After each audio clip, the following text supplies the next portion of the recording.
설명절을 보내고 처음 맞는 주일입니다.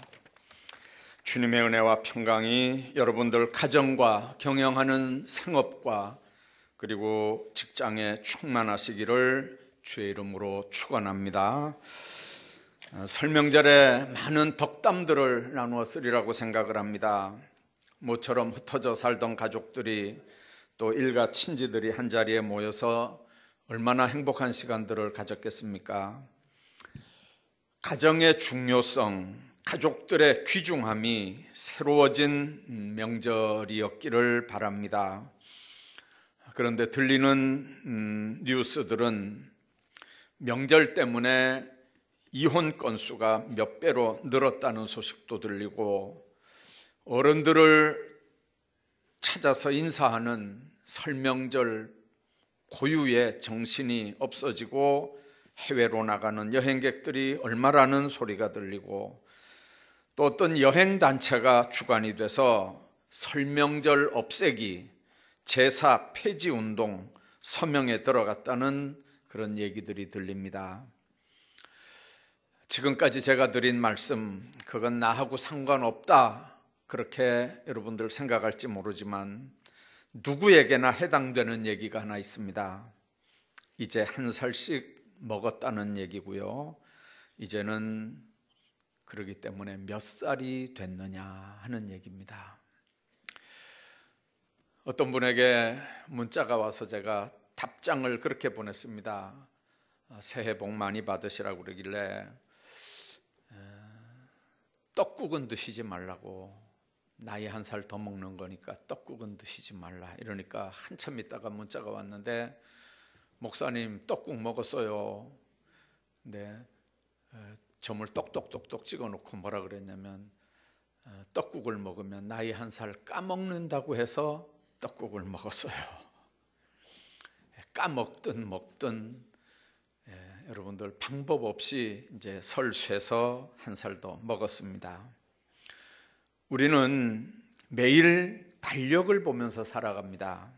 한 해를 시작했다 싶었는데 벌써 한 달, 1월달 달력 뜯어냈고 한 달이 훌쩍 넘어갔습니다. 왜 우리가 달력을 보면서 살까요?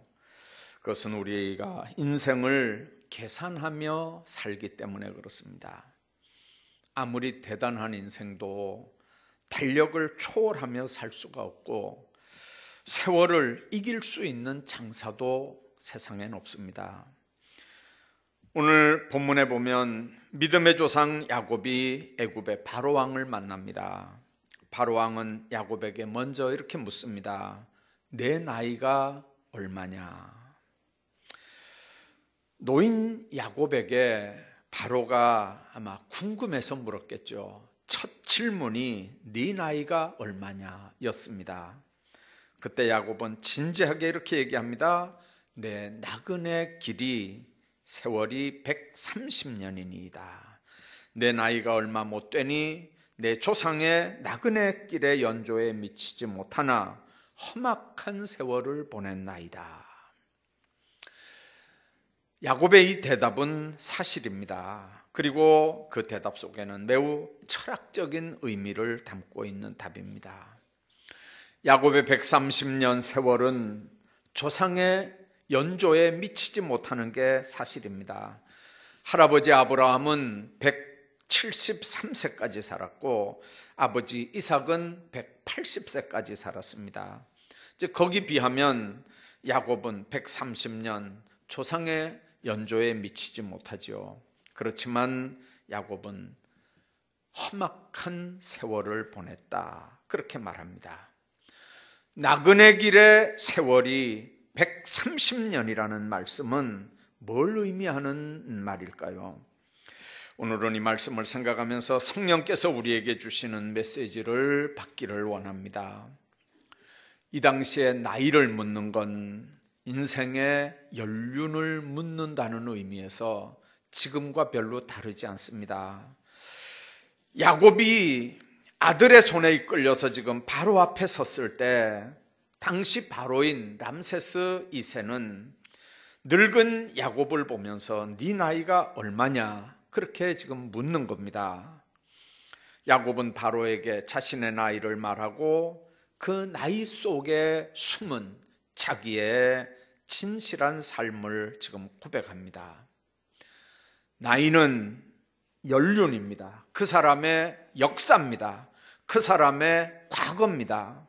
따라서 나이를 묻게 되면 자연히 그 사람의 과거가 드러나게 되고 그가 살아온 삶의 길이가 재어지게 됩니다. 우리 나이 속에는 내가 어디서 태어나서 어디서 자랐는지, 내가 무엇을 하면서 지금까지 살아왔는지 그 나이 속에 다 들어 있습니다. 그때 야곱이 바로에게 했던 대답, 나그네 길의 세월이 130년인데 험악한 세월을 보냈다, 그렇게 얘기합니다. 야곱이 인생을 나그네 세월이라고 고백합니다. 그 고백 안에는 크게 두 가지 의미가 함축이 되어 있습니다. 하나는 인생은 좋은 일이든 나쁜 일이든 그냥 지나간다, 그런 의미입니다. 나그네는 머무는 자가 아니라 지나가는 사람입니다. 그가 머물던 주막, 쓰던 밥그릇, 숟가락 다 놔두고 그냥 보따리 하나 둘러매고 가는 게 나그네입니다. 인생은 나그네 길이라고 고백한 야곱의 고백은 매우 실감나는 인간의 실존 자체를 언급하는 고백입니다. 어떤 인간도 이 세상에서 영원히 머무는 인생은 없습니다. 또한 야곱이 인생을 나그네 세월이라고 한 말은 나그네니까 돌아갈 곳이 있다는 의미입니다. 그냥 허무주의 나그네 고백이 아닙니다. 돌아갈 본향이 있다는 소망을 말하는 이 고백은 살아계신 하나님을 믿는 신앙인으로서의 당당한 신앙 고백입니다. 그럼에도 왜 험악한 세월을 보냈을까요? 하나님을 믿고 천국의 소망을 가지고 이 땅에 미련두지 않고 만일 130년을 살았다면 야곱의 고백이 험악한 세월이라는 표현을 쓰지 않았을 건데, 그런데도 험악한 세월을 보냈다는 말이 뭔 말입니까? 사실 돌이켜보면 정말 야곱은 한평생 고통스러운 삶을 살았습니다. 할아버지 아브라함이나 아버지 이삭도 야곱만큼 고생하지는 않았습니다.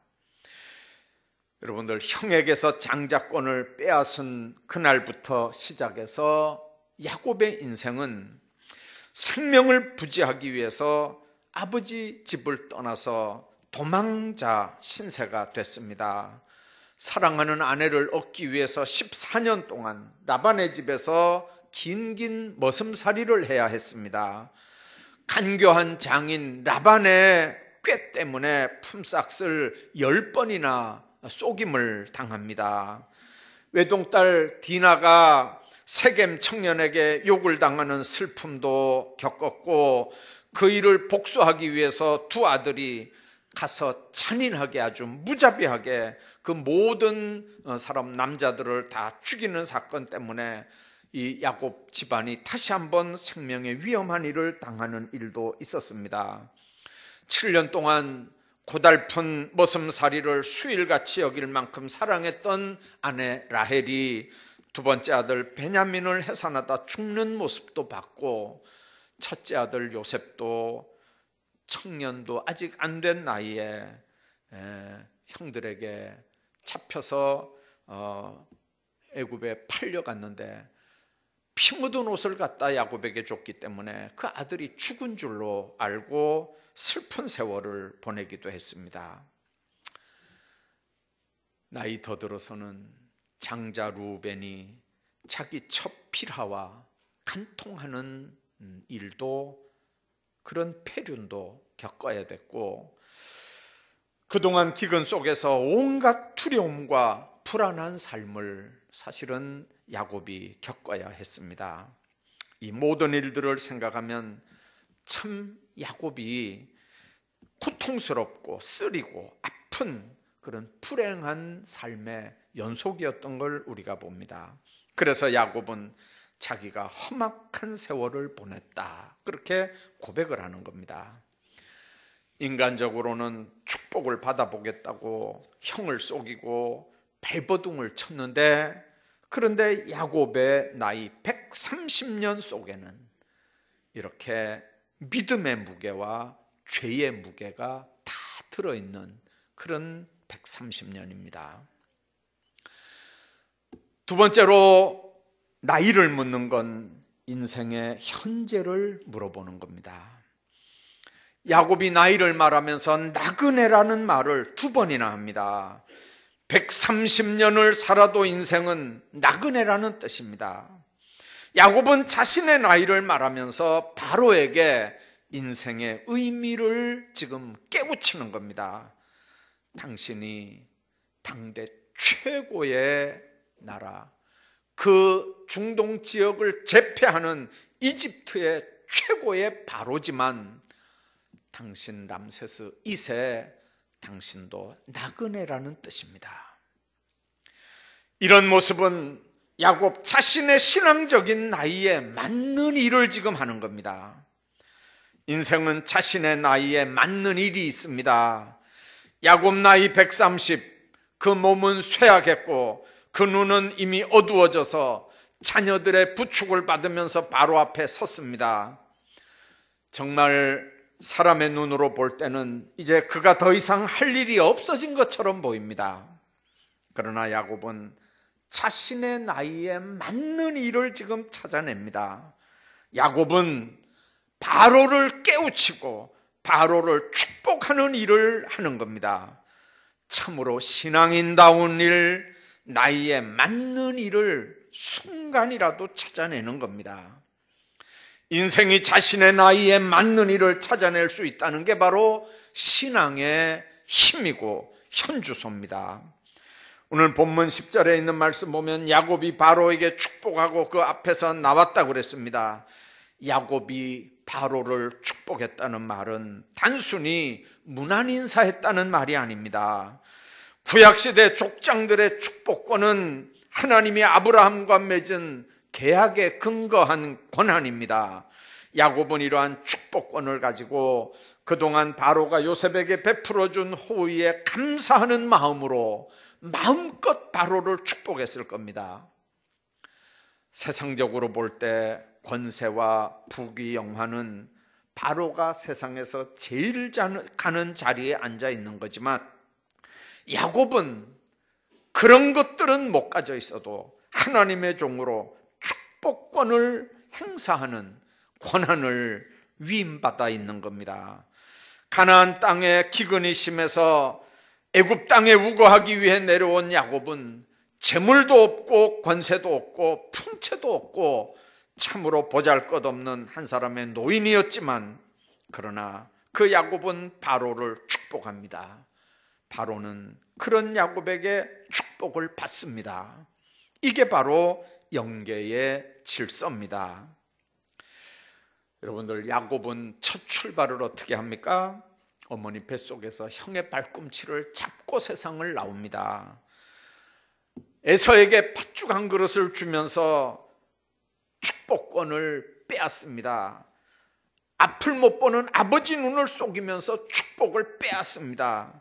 야곱은 빼앗는 자로 그 삶을 출발합니다. 여러분들, 그러나 빼앗는 자의 삶은 야곱에게 험악한 세월을 살게 했다는 겁니다. 속고 속이고 그런 삶의 연속입니다. 그런데 하나님의 은혜는 그런 야곱을 축복의 사람으로 바꾸는 겁니다. 하나님의 은혜는 세상의 모든 죄를 합친 것보다 더 크기 때문에, 그래서 하나님의 은혜가 임하면 그 사람이 어떤 삶을 살았든지, 그 사람이 신분이 어떻든지, 그 사람이 누구든지 상관없이 하나님의 은혜만 임하면 누구든지 축복의 사람이 되는 줄로 믿습니다. 하나님의 은혜가 오래 임하면 임할수록, 믿음의 생활을 오래 하면 할수록 그는 더 큰 축복의 사람이 되는 겁니다. 야곱은 아브라함과 이삭이 누리지 못했던 영광을 누립니다. 야곱은 그래서 축복의 계승자가 되는 겁니다. 자신만 복을 받는 게 아니고 바로를 축복하고 나중에 죽을 때가 되면 12아들을 축복을 합니다. 자기가 받을 수 있는 복을 12자녀에게 물려주는 축복의 계승자가 됩니다. 하나님의 축복을 바로를 통해서 온 이스라엘에게까지 미칠 수 있는 축복의 계승자가 됩니다. 우리의 삶이 자녀들을 축복하고 내 주변 사람들을 축복하는 삶의 자리가 되기를 주의 이름으로 축복합니다. 뿐만 아니라 인생의 나이를 묻는 건 인생의 미래를 물어보는 겁니다. 고센 땅에서 누린 야곱의 생활은 모처럼 기근을 피해서 온 야곱에게 얼마나 안락하고 편안하고 부여했겠습니까? 험악한 세월을 살아온 야곱에게는 모처럼 느끼는 평안한 생활이었을 겁니다.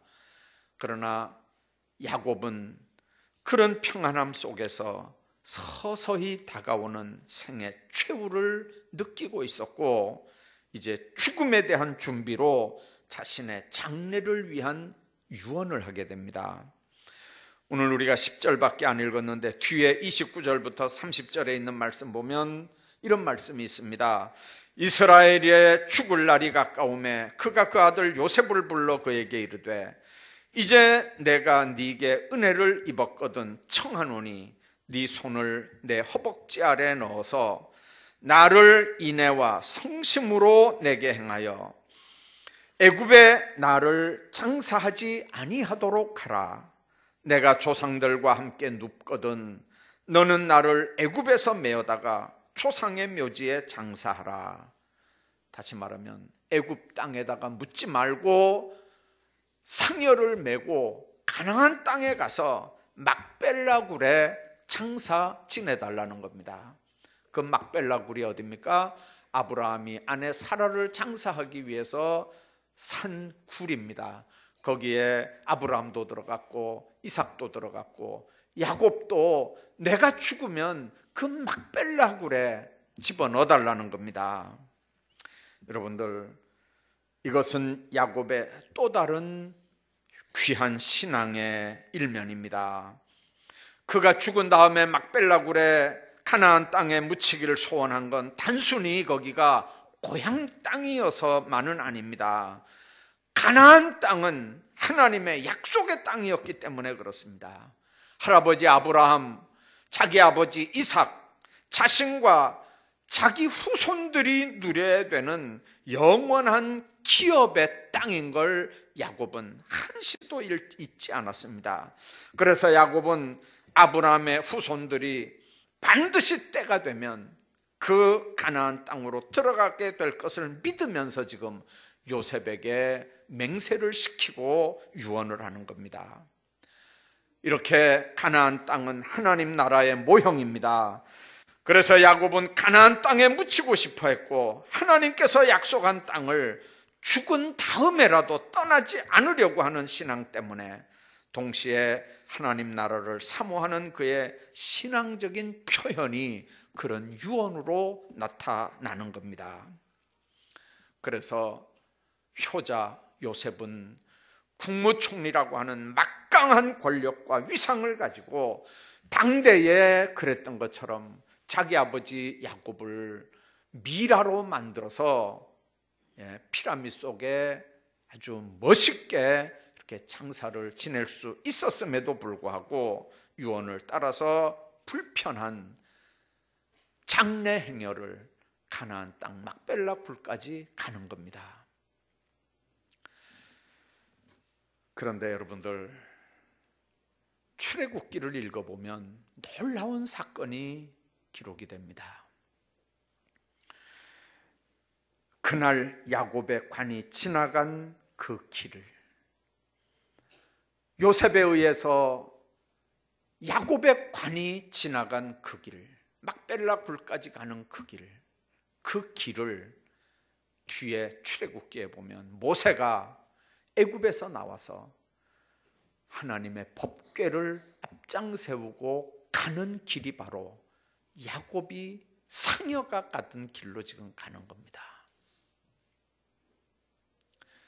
여러분들 놀랍지 않습니까? 얼마나 놀라운 하나님의 섭리가 거기에 있는지 모릅니다. 죽음의 행렬, 야곱의 상여가 지나간 그 길로 후손들이 생명의 길로 가는, 하나님의 법궤가 지나가는 생명의 행렬로 그 길이 바뀌더라는 거죠. 야곱이 안장된 막벨라굴, 그곳은 후손들이 아브라함과 이삭과 야곱을 통해서 하나님을 만나는 축복의 지성소가 되고 하나님이 주신 약속의 땅의 단초가 되는 게 이 놀라운 말씀의 비밀들입니다. 여러분들, 우리 사명이 하나님 앞에서 도대체 뭘까요? 다음 세대와 후손들을 하나님 앞에서 하나님께 연결시키는 축복의 통로로 살아가는 겁니다.